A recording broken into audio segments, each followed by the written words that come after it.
ಬೈಜನಕೇರಿಯ ಹೆಣ್ಣು ಮಕ್ಕಳಿಗೆ ಜಾತಿ ಧರ್ಮ ಅಜ್ಞಾನದಂತಹ ದೊಡ್ಡ ಮಾರಿಗಳ ಬಗ್ಗೆ ತಿಳುವಳಿಕೆ ನೀಡುವ ಕೆಲಸ ಮಾಡುವೆ. ಉಚ್ಚ ಜಾತಿಯ ಹೆಣ್ಣು ಮಕ್ಕಳ ಬದುಕು ಗುಲಾಮಗಿರಿಯಲ್ಲಿಯೇ ಇದೆ. ಶೂದ್ರ ವರ್ಗದ ಹೆಣ್ಣು ಮಕ್ಕಳಂತೂ ಗುಲಾಮರಾಗಿಯೇ ಬದುಕುತ್ತಿದ್ದಾರೆ. ಅವರ ಅಂಧಕಾರವನ್ನು ದೂರಾಗಿಸಿ ಬೆಳಕಿನೆಡೆಗೆ ಕರೆತರುವ ಯತ್ನಿಸಬೇಕು. ಕುಟುಂಬದ ಒಂದು ಹೆಣ್ಣು ಶಿಕ್ಷಿತಳಾದರೂ ಇಡೀ ಕುಟುಂಬ ಶಿಕ್ಷಿತವಾಗುತ್ತದೆ.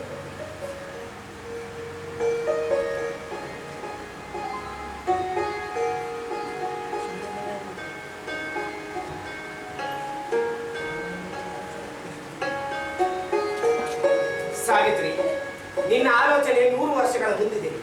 ನಿನ್ನಿಂದ ನನಗೆ ಸಹಾಯವಿದೆ. ನೀನು ನಿನ್ನ ಕಾರ್ಯವನ್ನು ಮುಂದುವರಿಸಿ.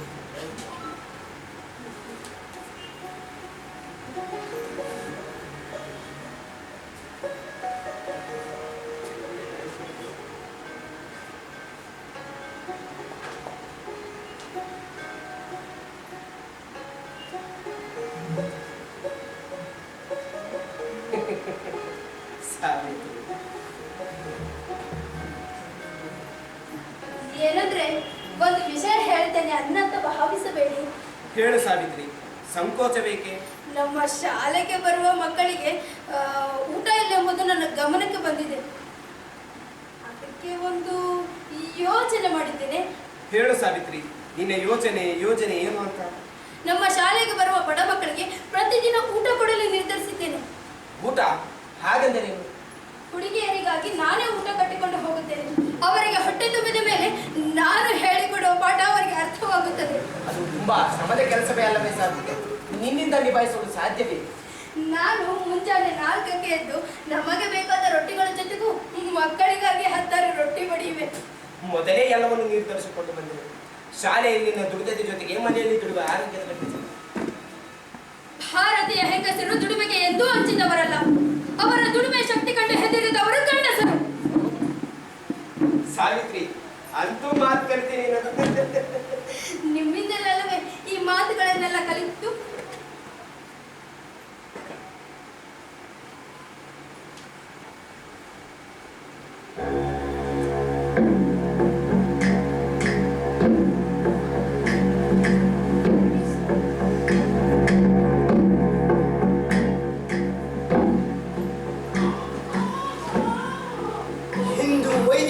ಸವಾಲಾಗಿರುವ ಈ ಕ್ಷುಲ್ಲಕ ಹೆಂಗಸನ್ನು ನಿಯಂತ್ರಿಸುವ ಗಂಡಸು ನಮ್ಮ ಬ್ರಾಹ್ಮಣ ಸಮುದಾಯದಲ್ಲಿ ಯಾರು ಇಲ್ಲವೇ?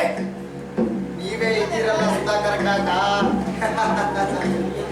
ಆಕೆಯನ್ನು ಬಂದೋಬಸ್ತ್ ಮಾಡಿ ನನ್ನ ಕಳಕಳಿಯನ್ನು ಅರ್ಥ ಮಾಡಿಕೊಳ್ಳಿ. ನಾವು ನಮ್ಮಲ್ಲಿ ವ್ಯಂಗ್ಯ ಮಾಡಿಕೊಂಡಿದ್ರೆ ಅಲ್ಲಿ ನಮ್ಮ ಸಮಾಜವನ್ನು ಹೊರಜಾಗುತ್ತಾನೆ. ನೋಡಿ, ನಮ್ಮಲ್ಲಿರುವ ಕೆಲವು ಧರ್ಮಲಂಡರು ಅವರ ಜೊತೆ ಸೇರಿಕೊಂಡಿದ್ದಾರೆ. ಆ ಬಗ್ಗೆ ಏನ್ ಮಾಡ್ತೀರಾ ಹೇಳಿ? ಹಿಂದೆ ನನ್ನ ಅಣ್ಣನ ಮಗ ಕೀಳು ಜಾತಿ ಹುಡುಗಿ ಜೊತೆ ಓಡಿ ಹೋಗಿದ್ದ. ಆ ಬಗ್ಗೆ ಪಂಚಾಯಿತಿ ಕೂಡಿಸಲು ಯತ್ನಿಸಿದಾಗ ಯಾರೂ ಸಾಥ್ ನೀಡಲಿಲ್ಲ. ನಿಮ್ಮ ಮಗಳ ಮೇಲೆ ನನಗೆ ತುಂಬಾ ಅಸಮಾಧಾನವಿದೆ. ಇದು ನಾವು ಕಚ್ಚಾಡೋ ಸಮಯವಲ್ಲ. ಪೈಠಾಣದ ಧರ್ಮಪೀಠದಿಂದ ಅನೇಕ ಸಲ ಎಚ್ಚರಿಕೆಗಳು ಬಂದಿವೆ. ನಾವು ಇದರ ಬಗ್ಗೆ ಗಂಭೀರವಾಗಿ ಯೋಚಿಸಬೇಕಾಗಿದೆ. ಕಾಕ, ಪುಣೆಯಲ್ಲಿ ಬ್ರಾಹ್ಮಣರು ಉಳಿದರೆ ಮಾತ್ರ ಇಡೀ ಭಾರತದಲ್ಲಿ ಉಳಿಯಲು ಸಾಧ್ಯ.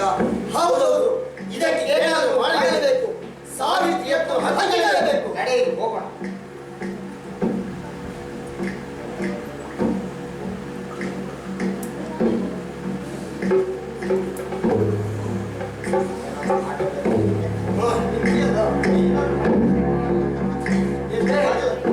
ಚಿನಾಲಿ ಎಲ್ಲ ಹೊರಟಿದ್ದಾಳೆ. ಅವನ್ನ ತಡಿಬೇಡು.